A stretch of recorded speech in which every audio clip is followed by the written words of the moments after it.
এবারে প্রবন্ধ। প্রবন্ধে প্রথম স্থান অধিকার করেছেন মাহমুদুল হাসান মুন্না, পলিটিক্যাল সায়েন্স। দ্বিতীয় স্থান অধিকার করেছেন MD Shahriar, CSC. Third place Nahid Usha, CSC. আমি প্রথমে আহ্বান জানাবো নাহিদ উষাকে মঞ্চে আসার জন্য। তার হাতে পুরস্কার তুলে দেবেন আমাদের শ্রদ্ধেয় ডিন বিজ্ঞান ও প্রযুক্তি অনুষদের।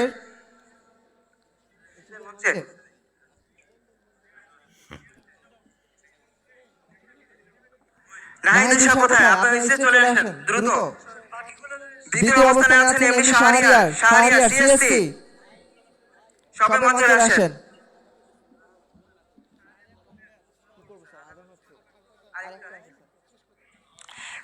আচ্ছা, মাহমুদুল হাসান মুন্না, পলিটিক্যাল সায়েন্স, তিনি প্রথম স্থান অধিকার করেছেন। তার হাতে পুরস্কার তুলে দেবেন আমাদের শ্রদ্ধেয় শাহেখ আহমদুল্লাহ হাফিজাহুল্লাহ।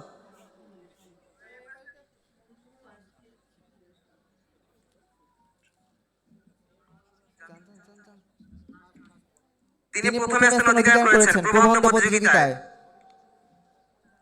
এমডি শাহরিয়ার কি আছেন? এমডি শাহরিয়ার, আচ্ছা, তিনি পরবর্তী পুরস্কার বুঝে নিয়ে যাবেন। সকল